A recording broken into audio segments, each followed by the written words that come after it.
Ketika seorang kiai haji mengatakan bencana banjir di Aceh adalah laknat dari Allah.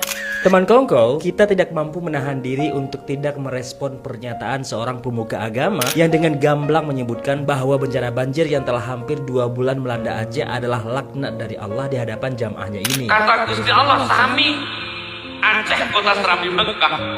Ayo, Aceh kota Serambi Mekah. Serambi mah kurang ibadah, tapi Allah maringi laknat.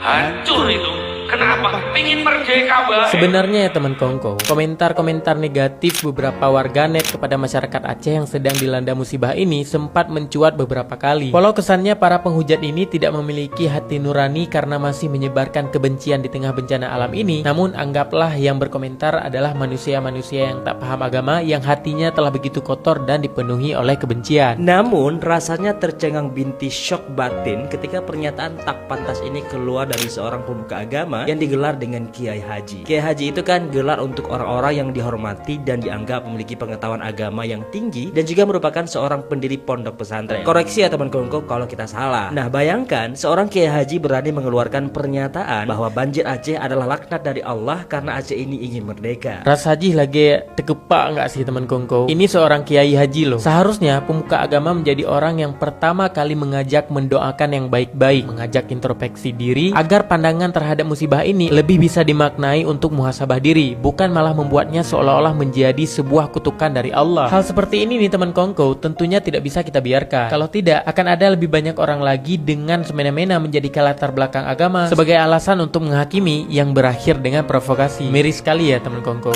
Dalam agama Islam sendiri, musibah bisa diterjemahkan dalam banyak tafsir. Bahkan dalam salah satu karya tulisan ulama Aceh berjudul Bustanus Salatin, Syekh Nuruddin Araniri menuliskan bahwa bencana bukan hanya peristiwa alam, namun gempa, air besar, dan rusaknya negeri sebagai tanda ujian sekaligus peringatan moral. Tidak disebutkan bahwa bencana mutlak sebagai tanda murkanya Tuhan. Di Indonesia sendiri, beragam bencana pernah terjadi di berbagai daerah, dari gempa bumi, tsunami, meletusnya gunung, banjir, longsor, dan lainnya. Lantas, apakah kita harus memandang semua bencana yang bahkan pernah terjadi hampir di seluruh Indonesia ini sebagai bentuk kutukan dari Tuhan?